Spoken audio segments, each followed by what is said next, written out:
ఒక అతనే, వీళ్ళందరూ ఉన్నారు. కానీ ఇక్కడ ఉన్న వ్యక్తి ఎవరంటే అబ్రహాము. ఎందుకు అబ్రహాము అని మనం చెప్పుకుంటున్నామంటే, అబ్రహాము దేవుని స్నేహితుడు. ఎవరు స్నేహితుడు? మనుషుల స్నేహితులు ఉండడం సహజం. ఎవరికైనా ఉంటుంది. డబ్బులుంటే ఊర్లో ఉన్న వాళ్ళందరూ స్నేహితులు, అవునా కదా? డబ్బు లేకపోతే ఉన్న స్నేహితులు కూడా పోతారు. కానీ అబ్రహాము దేవునికి స్నేహితుడు. ఇక్కడ మనం అర్థం చేసుకోవాల్సిన విషయం ఏంటంటే, ఒక మనిషిగా మనల్ని దేవుడు స్నేహితులుగా ఎంచుకోవడం అని ఎంత గొప్ప విషయం ఒకసారి ఆలోచించాలి. అయితే మనము అంత గొప్ప విషయాన్ని చాలా చిన్నగా చూస్తాం. చాలా చిన్నగా చూసే విషయాన్ని గొప్పగా చూస్తాం. అందుకే మనల్ని మనుషులు అన్నారు, ఆయన్ని దేవుడు అన్నారు. అయితే అబ్రహాము దేవుని స్నేహితుడు. ఈ మాట అబ్రహాం అనట్లేదు. ఎవరు అంటున్నారు తెలుసా?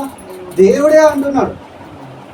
ఎందుకు అబ్రహాము దేవునికి స్నేహితుడు అవ్వగలిగాడు, అబ్రహాము దేవుని స్నేహితుడు ఎలా అయిపోయాడు అని దాని గురించి ఈరోజు మనం కొన్ని విషయాలు నేర్చుకుంటాం. అన్న నీకు అర్థమవుతుందిగా నా భాష? అర్థం కాకపోతే మళ్ళీ చెప్తాను. విని ఒక్క మాట కూడా మీలో దేవుని శక్తిని కలిగిస్తుంది, మీ జీవితాన్ని మార్చేస్తుంది. అందుకే దేవుని సన్నిధిలో వచ్చినప్పుడు మనం ఎట్లా ఉండాలంటే, ఆయన నచ్చినట్లుగా మనం ప్రవర్తించాలి. చాలా జాగ్రత్త. నా స్థానంలో నేను ఉండాలి, మీ స్థానంలో మీరు ఉండాలి, అవునా కదా? స్కూల్కి వెళ్ళిన తర్వాత టీచరు ప్లేస్లో కాకుండా పిల్లలు కూర్చునే ప్లేస్లో కూర్చుంది అనుకో, ఏం విలువ ఉంటుందా? ఏం విలువ ఉంటుంది? పిల్లలు కూడా పిహెచ్డీ చేసేటప్పుడు సేమ్ టీచర్ ఏజ్ లాగా ఉంటారు. వాళ్ళు కూడా 35 సంవత్సరాలు ఉంటాయి, వీళ్ళు కూడా 30 సంవత్సరాలు ఉంటాయి. ఇదంతా మనకి ఏం జ్ఞాపకం చేస్తుందంటే, దేవుడు మన మధ్యలో ఉన్నాడు, ఆయన మనం ఘనపరచాలి. దేనిని కంటే కూడా మనం ఎక్కువ ఎప్పుడైతే దేవునికి ఘనత ఇస్తామో అప్పుడే మనం దేవుని ఘనపరచాలి.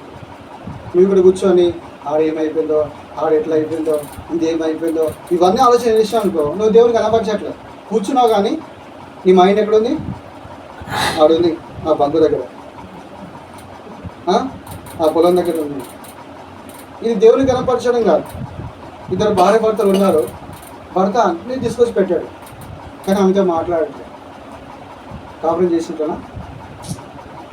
అన్నీ తీసుకొచ్చి ఇస్తున్నాడు కదా, అట్లా కదా ఆమెతో మాట్లాడాలి, ఆమె అర్థం చేసుకోవాలి, ఆమెకు అన్నీ పంచుకోవాలి, అప్పుడే కాపురం. అట్లానే మన దేవునితో కూడా సహవాసం చేసేటప్పుడు చాలా జాగ్రత్త చేయాలి. ఎప్పుడైతే నువ్వు జాగ్రత్త చేస్తావో దేవుడు విస్తారంగా దీవిస్తాడు. ఇప్పుడు ఈరోజు మనం తెలుసుకోబోయి ఈ అబ్రహాం గురించి తెలుసుకుంటే నిజంగా మీరు ఆశ్చర్యపోతారు. అంత అద్భుతాలు అబ్రహాం జీవితంలో దేవుడు చేస్తాడు. అయితే ఇక్కడ మనం ఈరోజు నేర్చుకునే విషయం ఏంటంటే, అబ్రహాము దేవునికి స్నేహితుడు ఎలా అయ్యారు, మనం కూడా దేవునికి స్నేహితులు అవ్వగలమా లేదా అనేది చాలా ప్రాముఖ్యమైన విషయం. ఇప్పుడు నర్సావు చర్చికి వస్తుంది. ఎందుకు వస్తుందో ఆమెకి తెలియదు. చర్చిలో చాలామంది చర్చికి వస్తున్నారు, వాళ్ళు ఎందుకు వస్తున్నారో వాళ్ళకే తెలియదు, అవునా కదా? నిజమే. ఎందుకు తెలియదు అంటున్నా అంటే, చాలామంది వచ్చేవాళ్ళు ఎట్లా వస్తారు తెలుసా? నా కొడుకు బాగాలేదు, నా పిల్లలకు బాగాలేదు, నా కొడుకు పాస్ కావాలి, ఇట్లా వచ్చేవాళ్ళు ఎక్కువ మంది. దేవుడు కావాలి అని వచ్చేవాళ్ళు తప్ప. ఒకవేళ ఇట్లాంటి వాళ్ళందరూ వచ్చారనుకో, వచ్చిన తర్వాత వాళ్ళకి ఏం దొరకలేదు, దేవుడు ఏం దేవుడు అని మనకి తక్కువ తోక ముడుచుకొని ఎక్కడికి వచ్చారో అక్కడికి వెళ్ళిపోతారు. వీళ్ళందరినీ చూసి 20 ఏళ్ళ చూసి ఇట్లా చెప్తున్నాను. ఇది మా ముందు వచ్చి చాలామంది రకరకాలుగా చేస్తూ ఉంటారు. ఊరికే మేము నవ్వుకుంటుంటే మనసులో సరేలేదు నిజంగా నాకు తెలుస్తుంది. ఎందుకంటే నేను యేసుప్రభుని అనుకునే కొత్త రోజు నుంచి నాతో పాటు ఎంతోమంది భక్తి చేయాలని వచ్చారో వాళ్ళందరూ మళ్ళీ లోపల కలిసిపోయారు. ఇది చూసి చెప్తున్నా. అయితే ఈరోజు మనం నేర్చుకోబోయే విషయం ఎంత గొప్పదంటే, మనం దేవునికి ఎట్లా స్నేహితులు కాగలము, దేవుని దగ్గర నుంచి మనం ఎట్లా దీవెన పొందుకోగలము, దేవుడు ఇలా పనిచేస్తాడా లేదా అనే విషయాలన్నీ మనం స్పష్టంగా అర్థం చేసుకుంటాం. చూడండి, అబ్రహాము దేవునికి స్నేహితుడు కావడానికి ముఖ్యమైన కారణం ఏంటంటే, అబ్రహాము దేవుని యందు విశ్వాసం ఉంచుట. అబ్రహాము దేవుని యందు విశ్వాసం ఉంచుట. ఎలాంటి సమయంలో విశ్వాసం ఉంచాడంటే, ఆయన చాలా ధనవంతుడు. ఈ ఊరిలో అట్లాంటి ధనవంతులు లేడు, ఈ కర్నూలు జిల్లాలోనే అట్లాంటి ధనవంతులు లేడు. అంత ధనవంతుడి, ఆయనకు చాలామంది బంధువులు ఉన్నారు, చాలా ఆయనకు వ్యాపారాలు ఉన్నాయి. ఇవన్నీ ఉన్నప్పుడు దేవుడు అన్నాడు, అబ్రాహాం నువ్వు నా ఆయన విశ్వాసం ఉంచితే ఈ దేశం నుంచి నువ్వు బయటికి రా, నీ తండ్రి ఇంటి నుంచి బయటికి రా, నీ బంధువుల నుంచి బయటికి రాను. రమ్మన్న వెంటనే అబ్రాహాం లేచి బయటికి వెళ్ళాడు.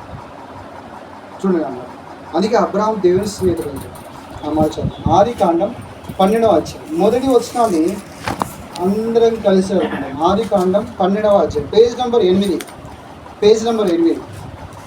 ఆదికాండం 12వ అధ్యాయం మొదటి వచనం చదవట నా లక్ష్మణ. యెహోవా నీవు లేచి నీ దేశం నుండి, నీ బంధువుల యొద్ద నుండి, నీ తండ్రి ఇంటి నుండి బయలుదేరి నేను నీకు చూపించు దేశమునకు వెళ్ళు. ఇప్పుడు చూడండి, దేవుడేమో కనబడట్లేదు, కానీ దేవుని స్వరం వినిపిస్తుంది. లక్ష్మక్క, దేవుని స్వరం వినిపిస్తుంది. దేవుడు అబ్రాహాంతో మాట్లాడు, అబ్రాహాం లేయి, నువ్వు లేచి ఈ దేశం నుంచి, నీ తండ్రి ఇంటి నుంచి, నీ బంధువుల నుంచి బయటికి రా అంటే వెంటనే అబ్రాహాం బయటకు వచ్చేసిన తర్వాత ఇప్పుడు అబ్రాహాంకి ఎక్కడికి వెళ్ళాలో తెలియదు. మనకు తెలుసా తెలియదు రేపు ఎక్కడికి వెళ్ళాలో. నీకు తెలుసా ఎక్కడన్నా నాయుడనా? రేపు నువ్వు ఎక్కడికి వెళ్ళాలి తెలుసు కదా, డ్యూటీకి వెళ్ళాలి తెలియదా? తెలుసు కదా. కానీ అబ్రాహాంకి ఎక్కడ పోలో తెలియదు. అయితే నువ్వు బయటికి రామన్నప్పుడు అబ్రాహాం విశ్వాసం ఉంచాడు. దేవుడు తెలుసా, మనం పిలిచిన దేవుడు సర్వశక్తి గల దేవుడు, ఆయన ఆ విషయంలో అన్నీ చూసుకుంటాడని నమ్మకం ఉంచాడు. ఇక్కడ లేచి బయటకు వచ్చి నడుస్తూ ఉన్నాడు. మొట్టమొదటిగా అబ్రాహాం జీవితంలో ఎలాంటి విశ్వాసం ఉందంటే, ఈ లోక సంబంధమైన విశ్వాసం కాదు. ఈ లోక సంబంధమైన విశ్వాసం ఏంటంటే తెలుసా, అవ కావాలి, భూ కావాలి, మేము బాగుండాలి, మా పాపాలు దేవుడు క్షమించాలి. ఎంత నవ్వొస్తుందంటే, మేము బాగుండాలి, మా పాపాలు క్షమించాలంటే ఎంత బుద్ధి లేనితనం. ఇప్పుడు నీ కొడుకు దొంగతనం చేస్తాడు, కానీ నువ్వు వాడిని ప్రేమిస్తా అంటే లోకం ఒప్పుకుంటుందా?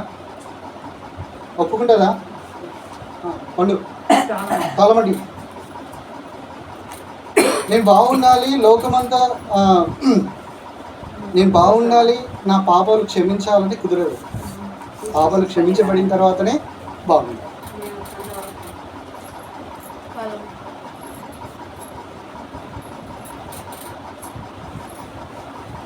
అర్థమవుతుంది అన్నమాట. అట్లనే ఒక వ్యక్తి విశ్వాసం ఉంచినప్పుడు ఎట్లా విశ్వాసం ఉంచాలంటే, నువ్వు దేవుని యందు విశ్వాసం ఉంచు.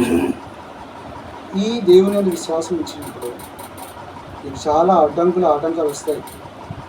అయితే ఈ ఆటంకాలు నువ్వు దాటి దేవుని యందు విశ్వాసం ఉంచగలిగితే అప్పుడు నువ్వు దేవుని యందు విశ్వాసం ఉంచినవాడు. లేకపోతే విశ్వాసం ఉంచినవాడు కాదు. ఇలాంటి వాళ్ళందరూ కూడా దేవుని స్నేహితులు కాదు. ఎందుకు తెలుసా, చాలామంది చర్చికి వస్తారు, వచ్చిన తర్వాత వీళ్ళేమనుకుంటారో వాళ్ళేమనుకుంటారో, మా జేజనాన్ని ఏమనుకుంటాడో, మా ముత్తాత ఏమనుకుంటారు, ఇట్లా అనుకుని ఏం చేస్తారంటే కుదిరిన తర్వాత ఆగిపోయిన తర్వాత నేను దేవుని దగ్గరికి వచ్చాను, దేవుడు నమ్మినాను, దేవుడు నాకు ఏం చేయలేదు అని మళ్ళీ వాళ్ళే మాట్లాడుకుంటూ ఉంటారు. అయితే అబ్రాహాము దేవుని నమ్మి బయటకు వచ్చాడు. ఏ వయసులో తెలుసా, 75 సంవత్సరాల వయసులో. ఇప్పుడు బయటికి వచ్చాడు. బయటికి వస్తే ఆయనకి సంతానం లేదు. ఏం లేదు. ఏ వయసులో? దేవుడు ఒకరోజు ప్రత్యక్షమయ్యాడు. అబ్రహాము ఇదిగో బయటికి రామంటే వచ్చేసాడు. అన్ని విడిచిపెట్టి బయటకు వచ్చేసాడు. లోకంలో నుంచి బయటకు వచ్చేసాడు. వచ్చిన తర్వాత దేవుడు ఒకరోజు ప్రత్యక్షమయ్యాడు. ప్రత్యక్షమై ఏమంటున్నారు చూడండి. ఆదికాండం 15వ అధ్యాయం పేజ్ నెంబర్ 10. ఆదికాండం 15వ అధ్యాయం నేను చదువుతాను చూడండి. 15వ అధ్యాయం మొదటి 2 వచనాలు. ఇవి జరిగిన తర్వాత యెహోవా వాక్యము అబ్రాహామునకు దర్శనమందు వచ్చి, అబ్రామా భయపడకుము, నేను నీకు కేడము, నీ బహుమానము అత్యధికమగునని చెప్పాను. దేవుడు అబ్రాహామును దర్శించి, అబ్రాహాం నువ్వు భయపడకు, నువ్వు ఒంటరి వాడవని భయపడకు, నువ్వు అన్ని విడిచిపెట్టి వచ్చావు కదా, నువ్వు భయపడకు, నీకు నేను కేడంగా ఉంటాను, నిన్ను అత్యధికంగా అభివృద్ధి పొందించేదను, నీకు నేను దీవెనకి ఇస్తాను అని దేవుడు దర్శనం ఇచ్చి అబ్రాహాముతో దేవుడు మాట్లాడుతుంటే అబ్రాహాం ఏమంటున్నాడు? 2వ వచనం. అందుకు అబ్రాహాము, ప్రభు అయిన యెహోవా నాకు ఏమి ఇచ్చినానేమి, నేను సంతానం లేని వాడనై పోచున్నానే. చూడండి, అబ్రాహాంకి దేని మీద ఆశ ఉంది, దేని మీద మక్కువ ఉందంటే ఈ ఆస్తిపాస్తుల మీద మక్కువ లేదు. తను ఎన్నో దేవుళ్ళని ప్రయత్నించాడు, ఎన్నో రకాలుగా తిరిగాడు. తిరిగిన తర్వాత ఆయన 75 సంవత్సరాల ఆ వయసులో దేవుని స్వరం మీద బయటకు వచ్చేసాడు. వచ్చిన తర్వాత ఇప్పుడు దేవుడే దర్శనం ఇచ్చి నేను ఇలా దీవిస్తాను, ఇలా ఆచరిస్తాను, ఇలా కాపాడుతాను, ఇలా చూసుకుంటాను అని దేవుడు చెప్తున్నాడు. చెప్తా ఉంటే అబ్రాహాం అంటున్నాడు, నువ్వు నాకేమి ఇచ్చినా ఏం లాభం అనే కదా. మనకి ఏది అవసరమో అది ఇస్తేనే సంతోషం అనే. రోజు బిర్యానీ పెట్టి ఏం లాభం లేదు. ఎందుకు తెలుసా, నాకు బట్టలు కావాలి, నేను బిర్యానీ ఎందుకు, కారం పొడి అన్నం పెట్టినా తింటా. ఈరోజు నాకు రేపు పొద్దున్న డ్రెస్ వేసుకొని డ్రెస్ లేదు. అయితే దేవుడు ఎంత మంచివాడంటే అబ్రాహాం దేవుడు నమ్మి ఎప్పుడైతే బయటకు వచ్చాడో, దేవుడు మాట విని ఆయన నడుస్తూ ఉన్నాడో, అబ్రాహాం జీవితంలో అబ్రాహాంకి ఏదైతే కొదో ఉందో దేవుడు దాని విషయంలో మాట్లాడాడు. కింద వచ్చాడు, నేను చదువుతాను చూడండి. నేను సంతానం లేని వాడని పోచున్నానే, దమస్కు ఎలియజరే నా ఇంటికి ఆస్తి కర్తయ్యగును కదా. అప్పుడు దేవుడు అంటున్నాడు, యెహోవా వాక్యం అతని యుద్ధకు వచ్చి, నాగొచ్చు, యెహోవా వాక్యం అతని యుద్ధకు వచ్చి, ఇతడు నీ వారసుడు కాడు. ఎవరు? ఆయన అంటున్నాడు ఒక పనోడిని, ఇగో ఎలియాజర్ అనే ఒక పనోడు, ఆయన దగ్గర పనోడు 318 మంది పనులు ఉన్నారు ఆయన దగ్గర. ఎంతమంది అంటే ఎంత ధనవంతులు ఆలోచించు. 300 పనులు. ఆ పనుల్లో పైన ఒక పనోడు, ఈయన ఎలియాజర్, ఈయన పేరు ఎలియాజర్. ఈయన నా వారసుడు అంటున్నాడు. ఎందుకు? 70 సంవత్సరాల వయసు వచ్చింది, పిల్లలు పుట్టట్లేదు. అంటే విశ్వాసాల గురించి చెప్తున్నాను, పిల్లలు పుట్టట్లేదు. అప్పుడు దేవుడు అంటాడు, ఇతడు నీ వారసుడు కాడు అన్న తర్వాత ఇప్పుడు 4వ వచనం, ఇతడు నీకు వారసుడు కాడు, నీ గర్భవాసమున పుట్టబోచున్నవాడు నీకు వారసుడగునని చెప్పింది. ఉందా? అట్లుందా? నీకు వారసుడగు అంటే నీ గర్భములో పుట్టేవాడే నీకు వారసుడు. ఇప్పుడు నా కొడుకో బిడ్డ పుట్టిన మీకు ఇచ్చేసిన, ఇదంతా మా ఒడ్డు రాస్తారా?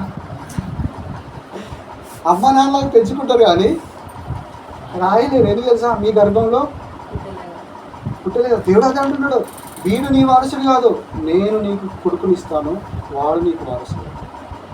దేవుడు వాగ్దానం చేశాడు. 70 సంవత్సరాల వయసులో వాగ్దానం చేస్తే 100 సంవత్సరాల వయసులో కొడుకునిచ్చాడు. ఎన్ని సంవత్సరాలు వేచి ఉన్నారు? మీరు వేచి ఉంటారా? 20 సంవత్సరాలు. ఇస్తాడు దేవుడు, ఇవ్వడని కాదు. ఒకవేళ నీ విశ్వాసం అబ్రాహాం వంటి విశ్వాసం అయితే ఖచ్చితంగా ఇస్తాడు. నేను ఊరికి చెప్పట్లేదు, నా జీవితంలో ఎన్నో విషయాలు నేను జరగవు అన్న విషయాలన్నీ దేవుని దగ్గర పొందుకొని చెప్తున్నాను. అందుకే నేను జనాల దగ్గర తీయగా మాట్లాడేదానికంటే ఉన్నది చెప్పడం నాకు చాలా ఇష్టం. తీయగా అంటే ఏం కాదు, దేవుడు నీకు కాపాడుతాడు, నేను బాగు చేస్తాడు, నీకు తోడే ఉంటాడు అంటే జనాలు చాలా సంతోషం. అది శరీరానికి సంతోషం, కానీ ఆత్మలో సంతోషం కావాలంటే దేవుని మార్గంలో నడవాల్సింది, వేరే దారి లేదు. అవును కదా? నీకు జీతం కావాలంటే డ్యూటీకి వెళ్ళాలా లేదా? డ్యూటీకి వెళ్ళకుండా సార్ అది సార్ ఈ సార్ ఎన్ని మాట్లాడినా జీతం కట్ చేస్తే 3 నెలల తర్వాత పీపాడేస్తాడు. అర్థమవుతుందా? దేవుని దగ్గర వేరే ఏమి లేవు, ఇంకా ఆయన మార్గంలో నడవాల్సిందే. ఇంకా నేను ఇట్లా ఉంటా అట్లా ఉంటాను నీ సొంత ఆలోచన చెప్పొద్దు. దేవుడు ఏం చెప్పాడో అది వింటూ పోయానుకో మనకు కావాల్సిన వాటి అన్నిటి ఇస్తాడు. 100 సంవత్సరాల వయసులో దేవుడు కుమారుని ఇచ్చాడు. కుమారుని ఇచ్చిన తర్వాత చూడండి, అతని విశ్వాసం ఎంత గొప్పదంటే 25 సంవత్సరాలు వేచి ఉన్నాడు. అందుకే అబ్రాహాం ఏమయ్యాడు? దేవునికి స్నేహితుడు. ఇంకా ముందు చాలా ఉంది. ఆయన స్నేహితుడు, దేవుడు నా స్నేహితుడు అని చెప్పడానికి ఎన్నో బలమైన కారణాలు ఉన్నాయి. ఇప్పుడు మనందరం ఉన్నాం కానీ మనందరం దేవుని స్నేహితులం కాదు. ఎవరు మనందరం తెలుసా? కిరణ్ షాప్ పోయి సార్ ఈ సబ్బు ఇస్తావా, 10 రూపాయలు ఇస్తా. అర్థమవుతుందా? మన దేవుని స్నేహితులేం కాదు. నేను దేవునికి చర్చి కట్టడానికి ఇటుకలు అన్నీ తెప్పిస్తా, సిమెంట్ అంతా నాకేమి ఇస్తాం. మనం అందరం ఏంటంటే అంగడికి వెళ్ళేటోళ్ళం, అంగడికి వెళ్ళి నాకు ఇది కావాలి ఇది ఇస్తావా అనేటోళ్ళం. దేవునికి స్నేహితులము కాదు. అబ్రాహాం దేవుని స్నేహితుడు కాబట్టి అబ్రాహాం 25 సంవత్సరాలు తన విశ్వాసం ద్వారా రుజువుపరిచాడు. ఏంటంటే నేను దేవునికి స్నేహితుడిని అని నమ్మాడు. దేవుడు ఇవ్వగలడు అని నమ్మాడు, దేవుడు ఇచ్చాడు. ఇంకా అబ్రాహాం విశ్వాసం ఎట్లా రుజువైందంటే ఇప్పుడు ఈ 100 సంవత్సరాల వయసులో కొడుకు పుట్టాడు కదా, ఈ కొడుకుకి ఒక 8 సంవత్సరాల వయసు వచ్చింది. ఎంత వయసు వచ్చింది? 8 సంవత్సరాల వయసు వచ్చింది. ఒకరోజు దేవుడు ప్రత్యక్షమయ్యా. మళ్ళీ దేవుడు ప్రత్యక్షమై, అబ్రామ్, నేను చూపించే ఒక పర్వతం మీద, నేను చూపించే ఒక కొండ మీద ఈ కొడుకుని తీసుకుని పోయి బలిగా అర్పించాను. బలిగా అర్పిస్తారా? అందుకే మనం అబ్రాహాము లాగా దేవుని స్నేహితులం కాలేదు. ఎందుకు తెలుసా? మనకున్న చిన్న దాన్ని విడిచిపెట్టుకొని దేవుని దగ్గర రావడం కష్టం. మొన్న మేము ఈ పండుగ జరిగింది ఊర్లో, మేము మీటింగ్ పెట్టుకున్నాం. ఎవరు రాలేదు. అబ్బా, మళ్ళీ ఒక్కొక్కరు ఎట్లా మాట్లాడు తెలుసా? ఇంత మాట్లాడతారు ఇక. అంటే నేను తప్పు పట్టడని చెప్పట్లేదు. అంటే నువ్వు దేవుని వెంబడించాడు, ఎంత జాగ్రత్త వెంబడించాలి, దేవునికి ఎంత ప్రథమ స్థానం ఇవ్వాలి అనేది చాలా ప్రాముఖ్యమైన విషయం. చూస్తూ ఉంటాడు, మేమే చూస్తున్నాం, దేవుడు చూడడం అన కదా. దేవునికి మన హృదయ అంతరంగాలన్నీ తెలుసు. నువ్వు అవసరం ఉండి వస్తున్నావా, అవసరం లేకుండా వస్తున్నావా, టైంపాస్కి వస్తున్నావా, టైంపాస్కి వస్తలేవా, నువ్వు దేవుని కొరకు వస్తున్నావా, అన్నీ దేవుడు చూస్తాడు. అందుకే మేము ఒకవేళ అనకపోయినా దేవుడు చూసి ఏం చేస్తాడు, నీకేం కావాలో, నీకు ఎంత ఇవ్వాలో అంత ఇస్తాడు. నువ్వు ఎన్ని చేసినా కూడా ఎక్కువ ఏమి ఇవ్వడు. అయితే ఒకరోజు దేవుడు ప్రత్యక్షమై చెప్పాడు, అబ్రామ్, నేను చూపించే ఒక కొండ మీద నీవు ప్రేమించే ఆ కొడుకు పేరంటే ఇసాకు, నీవు ప్రేమించే ఆ కుమారుని నువ్వు బడిగా అర్పించాను. అర్పించిన తర్వాత ఎంత బాధ. ఇప్పుడు లలితక్క వాళ్ళ మనవాడు ఉన్నాడు, భూమాంశం, వాళ్ళు ఒక దెబ్బ కొడితే ఆమె అల్లాడిపోతాడు, చచ్చి మానేసరి. కానీ దేవుడు ప్రత్యక్షమై ఏమో తెలుసా, నీవు ప్రేమించే నీ ఒక్కగానొక కుమారుడిని ఇసాకును తీసుకుని బలిగా అర్పించాను అన్న తర్వాత ఎంతో బాధ లోపల ఉంది. భార్యకు చెప్పలేదు, 318 మంది పనివాళ్ళకు చెప్పలేదు. ఆయన ఒక గాడిద మీద కట్టెలు పెట్టుకున్నాడు, ఒక గాడిద మీద తాను తన కుమారుడు ఇద్దరు కూర్చున్నారు. తెల్లవారుజామున లేచి ఆ కొండ దగ్గరికి వెళ్ళిపోయి రాళ్ళన్నీ పేర్చు, కట్టెలన్నీ దాని మీద పేర్చారు. ఎందుకు తెలుసా? కుమారుని బలిగా అర్పించిన తర్వాత అంటిపెట్టడానికి. ఇప్పుడు కుమారుని కళ్ళు కట్టాడు, చేతులు కట్టాడు, కాళ్ళు కట్టాడు, దాని మీద పడుకోబెట్టాడు. కొడుకుడు అడగట్లేదు ఏమని, నాన్న నువ్వేమి, ఏ నాన్న నా చేతులు కడుతున్నావు. అదే ఇప్పుడు అంకుల కొడుకు కట్టిననుకో, ఏంటి అని నువ్వు అంటావా? ఆయన ఏమనట్లే, కొడుకు కూడా చూడు ఎంత మంచిగా. అందుకే బాబ్ చేసా బేటా వయసా అంటారు ఇంగ్లీష్లో సామెత, హిందీలో బాబ్ చేసా బేటా వయసా. తండ్రి ఎట్లుంటాడో పిల్లలు అట్లే ఉంటారు. అదే మీ నాయనేరా, మీ నాయన బుద్ధులే అని అంటారు లోకల్ చాలా మంది అంటారు, మనకు తెలుసు. అయితే అబ్రాహాం వాళ్ళ కొడుకు ఎట్లంటాడు అంటే, చేతులు కట్టేస్తుంటే కాళ్ళు కట్టేస్తుంటే ఏమంటలేడు, కళ్ళ గంట కట్టేస్తాడు, దాన్ని పడుకుంటాడు, కట్టెలు గుచ్చుకోవాలి, ఏమనట్లేదు. ఇప్పుడు కత్తి తీసి పొడవపోతున్నాడు బలి అర్పించడానికి. దేవుడు పెట్టాడు, అబ్రాహాం ఆపేసిన తర్వాత దేవుడికి ఆపేసిన తర్వాత దేవుడు అన్నాడు, అబ్రాహాం ఇందువలన నాకు తెలిసింది నువ్వు నా మీద నీకు ఎంతో అచంచలమైన విశ్వాసం ఉందో నాకు తెలిసింది. దీని ద్వారా నాకు తెలిసింది. అప్పుడు దేవుడు అన్నాడు, ఆ విషయం తర్వాత దేవుడు అబ్రాహాంతో అన్నాడు, చూడండి 10వ వచనం, ఆదికాండం 22వ అధ్యాయం, ఆదికాండం 22వ అధ్యాయం, ఆదికాండం 22వ అధ్యాయం 17వ వచనం చదవక, 16, 17.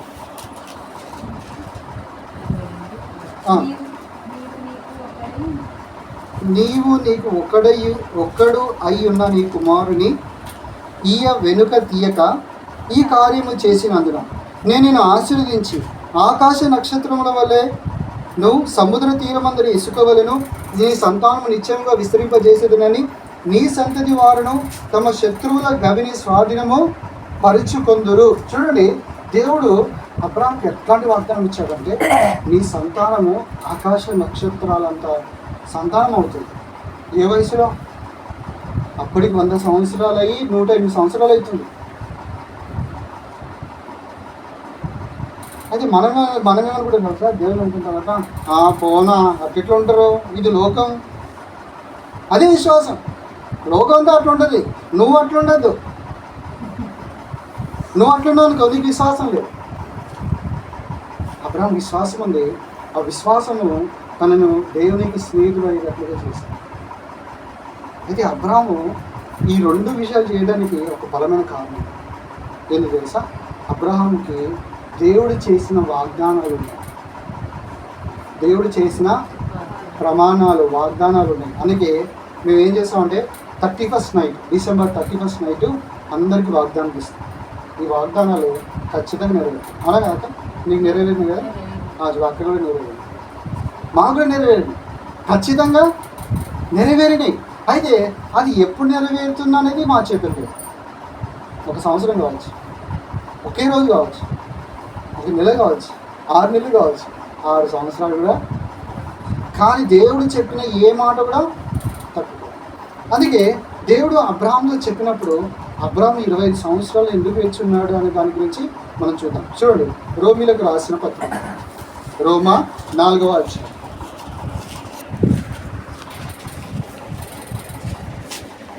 రోమా 4వ అధ్యాయం, పేజ్ నెంబర్ 136, పేజ్ నెంబర్ 136, 4వ అధ్యాయము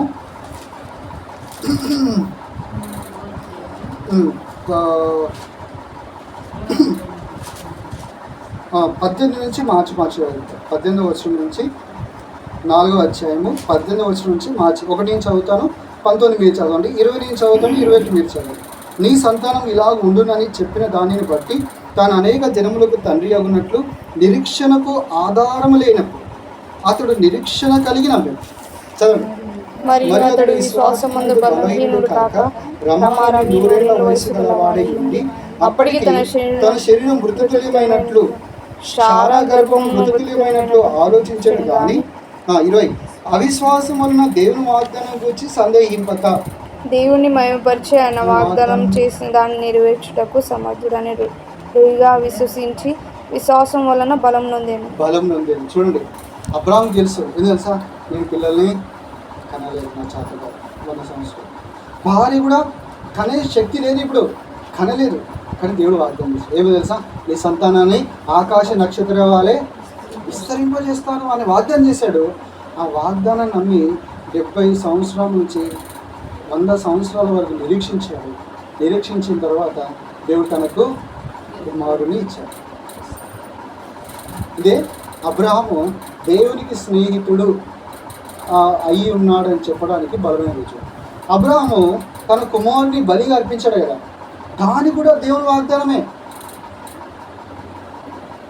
కానీ మనలో చాలాసార్లు ఏం చేస్తాం తెలుసా, మనము దేవుడు మనతో మాట్లాడుతున్నా కూడా లేదు అట్లా ఇట్లా చేయకపోతే కష్టమవుతుందని, ఇట్లా చేయకుండా ఇంకో రకం చేస్తుంటాం. ఇవన్నీ తప్పుడు మార్గాలు. ఒకవేళ నీకు బాధ కలిగించినా, నీకు నొప్పి కలిగించినా అది తప్పే, నీకే నష్టం, అది మాకే నష్టం లేదు, నీకే నష్టం అవుతుంది.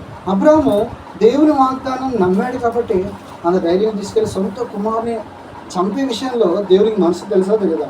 వీడు యాక్టింగ్ చేస్తున్నాడో నిజంగా దేవుని బాగా తెలుసు. నువ్వు చర్చికి వస్తున్నట్లు యాక్టింగ్ చేస్తున్నావు, వాళ్ళు కూడా నిజంగా దేవుని కొరకు వస్తున్నావో దేవునికి బాగా తెలుసు, మాకు తెలియదు. నువ్వు అందరు చర్చికి వస్తున్నా దేవుని కొరకే వస్తున్నావు అనుకుంటాం. నరసమ్మ వచ్చినా కూడా దేవుని కొరకు అంట, వాళ్ళ కొడుకు వచ్చినా కూడా దేవుని కొరకు, వాళ్ళ మనోడు వచ్చినా కూడా అట్టే అనుకుంటాం. కానీ మాకు తెలియదు, కానీ దేవుని తెలుసు. అయితే అబ్రహాం చేసిన దాన్ని దేవుడు చూసి ఏమనంటే ఆపేసే, నాకు అర్థమైపోయింది, నేను ఇలాగ నీ సంతానాన్ని ఆశ్రయిస్తాను అని దేవుడు అబ్రహాంని ఆశ్రయించాడు. అయితే అబ్రహాం అలా చేయడానికి గల కారణం ఏంటంటే అబ్రహాము దేవుని వాగ్దానాల మీద నమ్మకం ఉంచు, దేవుడు చెప్పిన మాటల మీద నమ్మకం ఉంచు. ఆ మాటలే ఈ బైబిల్లో రాసు. ఏం చదువుతావు ఇదంతా అని అనుకొని నువ్వు పక్కన పెట్టినావు అనుకో, దీంట్లో ఉండే ఆశీర్వాదం అంతా కోల్పోతావు. అందుకే దీన్ని దివారాత్రం చదవాలి, రాత్రి పగలు అర్థమైన కాకపోయినా చదవాలి.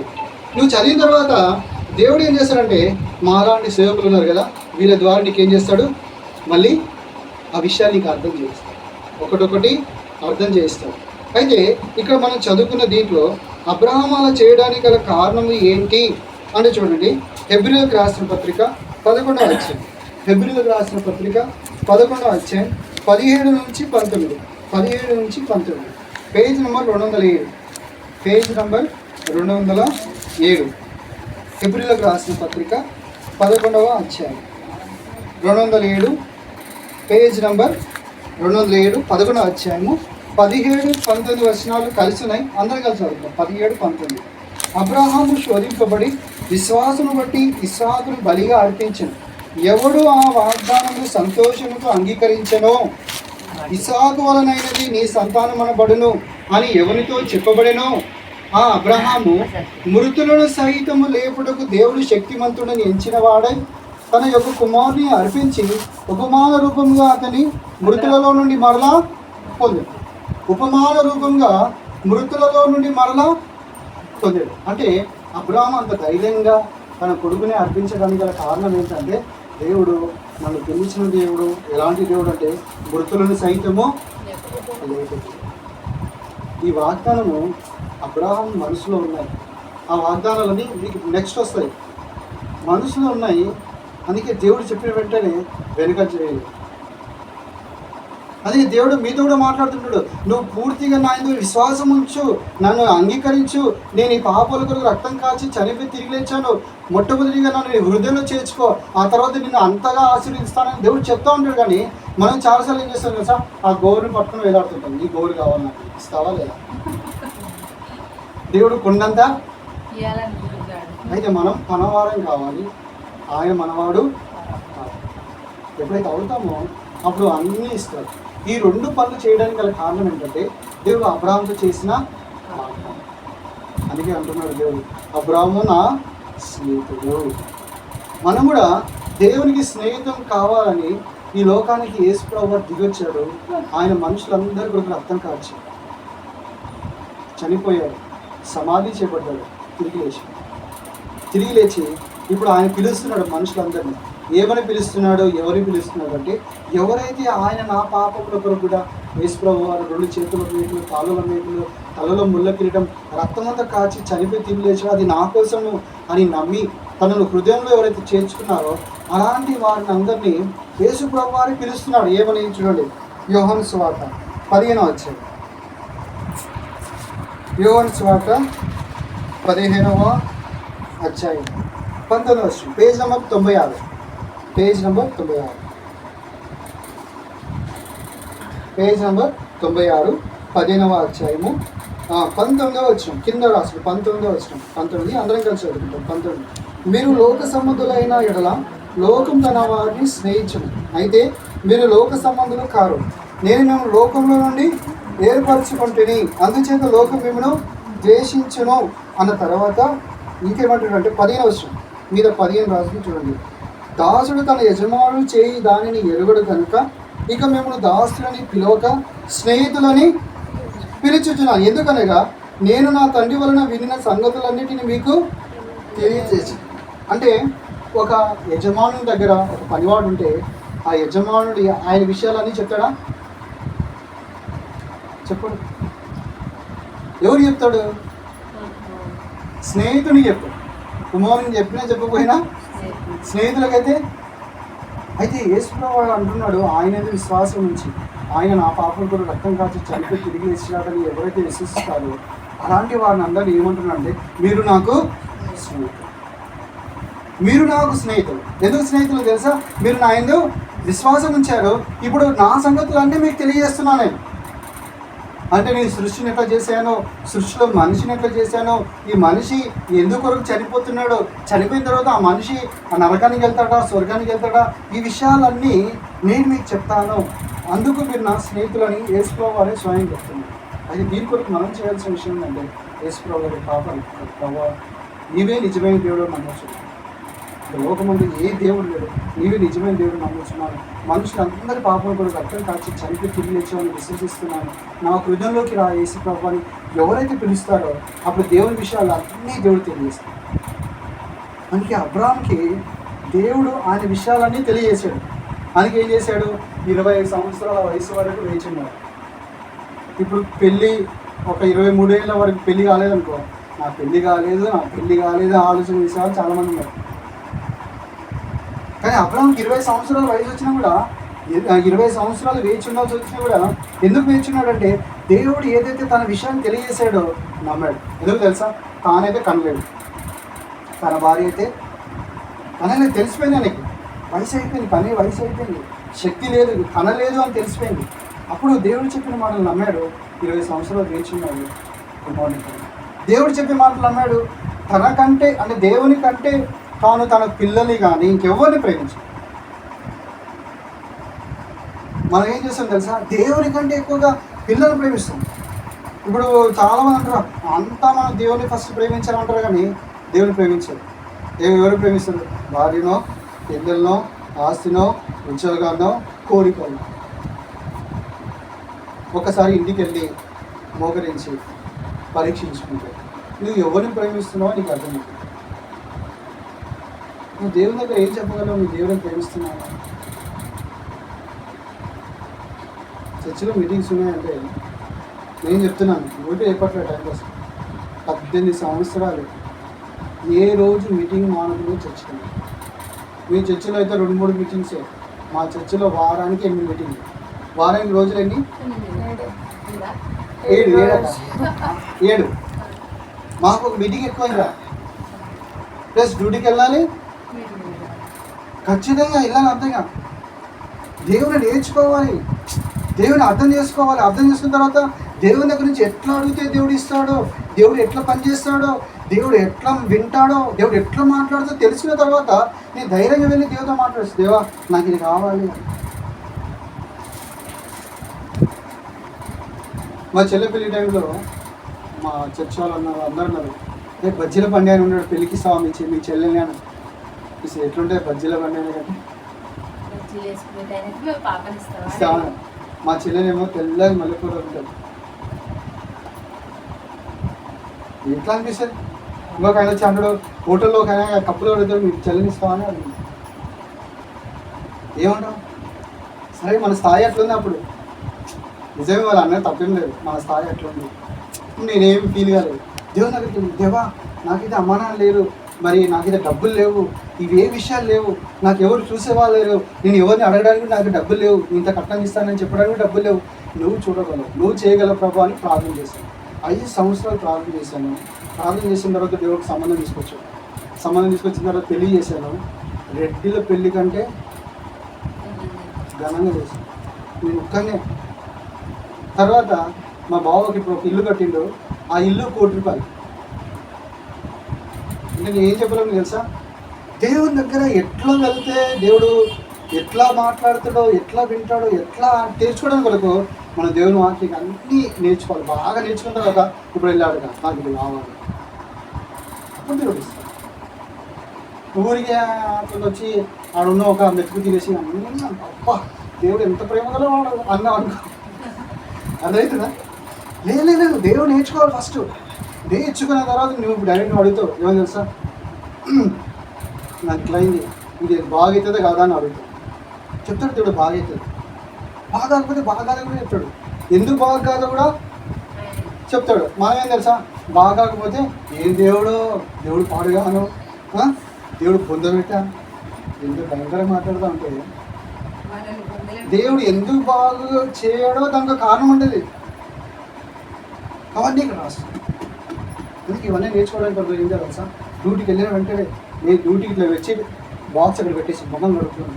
అక్కడే 2 నిమిషాలు ప్రారంభించాను. వెంటనే చర్చికి వెళ్ళిపోయాను. మళ్ళీ చర్చికి వెళ్ళిపోయిన తర్వాత ఇంటికి వచ్చేసి రాత్రి 9:30కి అన్నం కూర వండుకున్నాను. గిన్నెలు దోముకొని అన్నం కూర వండుకొని తిరిగి 11:30, 12 అయిపోయింది. అట్లా మనం దేవుడి గురించి అర్థం చేసుకోవాలి. అర్థం చేసుకుంటే దేవుడు ఎట్లా పనిచేస్తాడో మనకు అర్థమవుతుంది. అబ్రహాము దేవుని స్నేహితుడు అని చెప్పడానికి ఇదొక కారణం. ఇంకా నాకు 3 కారణాలు చెప్పాలని ఉంది.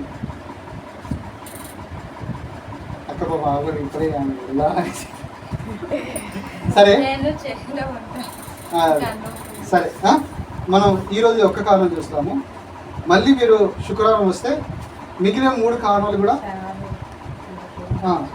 అండి, మిగిలిన 3 కారణాలు కూడా మళ్ళీ గుడికి పెడతాం కదా, అప్పుడు చెప్తాను. ఇప్పుడు ఒక్క కారణం, అబ్రహాము దేవునికి స్నేహితుడు. నీవు నేను దేవునికి స్నేహితులు కావాలంటే మనం కూడా అబ్రహాం వంటి విశ్వాసం కలిగిన. అబ్రహాం దేవుని నమ్మాడు. ఎంత నమ్మాడంటే లోకమంతా దేవుడు అంటే తెలియదు వాళ్ళకి, కానీ అబ్రహాం దేవుని తెలుస్తుంది. నమ్మాడు అంటే రుజువు ఏంటంటే లోకాన్ని విడిచాడు, తన ఇంటి వారిని విడిచాడు, బంధువులు విడిచిపెట్టాడు. ఇప్పుడు దేవుడు చెప్పిన మార్గంలో నడుచుకుంటాడు. ఇదే విశ్వాసం. ఇలాంటి విశ్వాసం ఉంది, నువ్వు దేవుని ఎందుకు విశ్వాసం ఉంచినట్లనే. లేకపోతే లేదు. అంగడికి వెళ్ళి నేను 10 రూపాయలు ఇస్తా, నాకు సబ్బు ఇస్తావా, ఇయ్యవా? అర్థమవుతుందా? అర్థమయ్యే భాషలో నేను దగ్గరికి వస్తున్నా, నాకు గుడ్డి ఇస్తావా, ఇయ్యవా? నర్సమ్మ దగ్గరికి వెళ్తున్నా, ఈరోజు ఈ వారం పనిచేసింది, ఇస్తావా, ఇయ్యవా?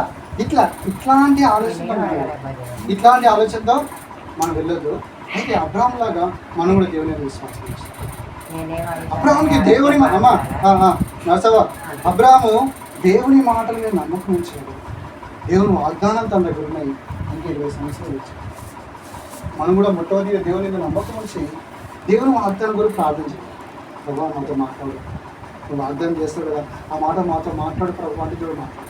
ఒకరోజు ఇట్లనే వాక్యం చెప్తున్నాను. ఒక అక్క వచ్చింది. అది ఎవరి మీటింగ్ అంటే పెళ్ళి కాని వాళ్ళ మీటింగ్, యూత్ మీటింగ్లో పెళ్ళి అయిపోయి 12 ఏళ్ళ వయసు, పెళ్ళి అయిపోయిన తర్వాత 12 ఏళ్ళు అయింది. వచ్చి కూర్చుంటే నేను వాక్యం చెప్తుంటే ఆమె పోయేటప్పుడు అనేది, అన్న దేవుడు నాతో మాట్లాడిండు, నాకు వచ్చే సంవత్సరం కొడుకు ఇస్తాడు అని చెప్పిందాను. నాకు తెలియదు, ఆమె పిల్లలు లేదని తెలియదు నాకు. నిజంగా చెప్తున్నాను, దేవుడు వాక్యం చెప్తున్నా, దేవుడు కూడా చూస్తున్నాను, నాకు తెలియదు. అయితే ఆమె పోయేటప్పుడు చెప్పింది, దేవుడు నాతో మాట్లాడిండు, నాకు వాగ్దానం చేసిండు. ఏం చేసిండు? వచ్చే సంవత్సరం కొడుకుని ఇస్తానని చెప్పాడు. సర్లే అని అనుకున్నా, మనం మర్చిపోతాం కదా, మస్తు తిరుగుతుంటాం, మర్చిపోతాం కదా. వచ్చే సంవత్సరం కొడుకుని ఇస్తే నాకు అనిపించింది. అంటే మీకు లేదని చెప్పట్లేదు, అంటే దేవుడికి ఆమెకు వాగ్దానం చేసాడు. అట్లా మీరు కూడా ఫస్ట్ ఏం చేయాలి? దేవునికి నమ్మకం ఉంచాలి. నమ్మకం ఉంచి దేవుని మార్గంలో నడుచుకోవాలి. వెనుక చేయలేదు. ఇప్పుడు 20 సంవత్సరాల అన్ని ప్రాబ్లమ్స్ వచ్చి ఎంతమంది అంటారు, నీ ముఖం నమ్మేవాడే దేవుడు, నువ్వు అక్కడ పోయినందుకే నీకు లేట్ అయింది, లేకపోతే ఇక్కడే ఉండి నీకు అన్నీ వచ్చాయి. ఇప్పటివరకు చాలా వస్తాయి. అప్పుడు ఏం చేయాలి? వెనుక చేయకుండా ముందుకు పోవాలి. పోయి ఏం చేయాలి? దేవుడు వాగ్దానం, దేవా ఒక వాగ్దానం దేవా, నీవే నిజమైన దేవుడు, నీవే మనుషులందరినీ ప్రేమించి పాపల కొరకు రక్తం కాల్చి చనిపోయి తిరిగిలేసిన దేవుడు, నేను నమ్ముచున్నానయ్యా, నా హృదయంలోకి రాని దేవుని ఆహ్వానించిన తర్వాత మన వాగ్దానం తీసుకొని దేవుని వెంబడిస్తుంటే దేవుడు వాగ్దానం చేసిన నమ్మదగిన వాడు కాబట్టి వాగ్దానాన్ని నిర్వహిస్తాడు. అట్లా అక్క కుమారుని తీసుకొస్తే నాకు అన్ని కళ్ళన్నీ ఇట్లా షాక్ ఉన్నట్టు అవుతుంది, చేతులు కళ్ళని ఇట్లా. దేవుడు ఇంత శక్తివంతుడా, ఆమెతో వాగ్దానం చేసే సంగతి నాకు చెప్పేసాడు. అంటే ఆమె దేవుడు అంటే తెలుసు కాబట్టి అర్థమైంది. ఆమె 12 ఏళ్ళ తర్వాత పిల్లలు వాళ్ళు దేవుని వచ్చి కుమారుని ఇచ్చాను. మా దగ్గర ఉంటుంది ఆమె, మీరు వస్తేనే ఆమె కూడా మేము కల్పించి మాట్లాడిస్తాను. చెప్తుంది కూడా, అన్న నువ్వు వాక్యం చెప్తే దేవుడు నాతో మాట్లాడినాను అంటే, నేను వాక్యం చెప్పిన అంటే దేవుడు మాటలు చెప్తుంటే దేవుడు ఆమెతో మాట్లాడు. అదే మనం కూడా అబ్రాహం వలె దేవుడు అంతే విశ్వాసం ఇచ్చి నమ్మకంగా దేవుడు గురించినటువంటి ఎట్లాంటి పరిస్థితులు వచ్చినా కూడా వెనుకని చేయలేదు. ఎప్పుడైతే మనం అట్లా ఉంటామో దేవునికి స్నేహితులుగా ఉంటామో, దేవునికి స్నేహితులుగా ఉన్న అబ్రాహాము ఏ విషయాలు చేశాడు, ఏ విషయాలు పొందుకున్నాడు, ఏ విషయాలు సాధించాడో మళ్ళీ వచ్చే గృహ కొడుకులో మనం తెలుసుకుంటాం. సరేనా? దేవుడు ఈ మాటలు దీవించుకున్నాం. ప్రార్థన చేసుకుంటాం.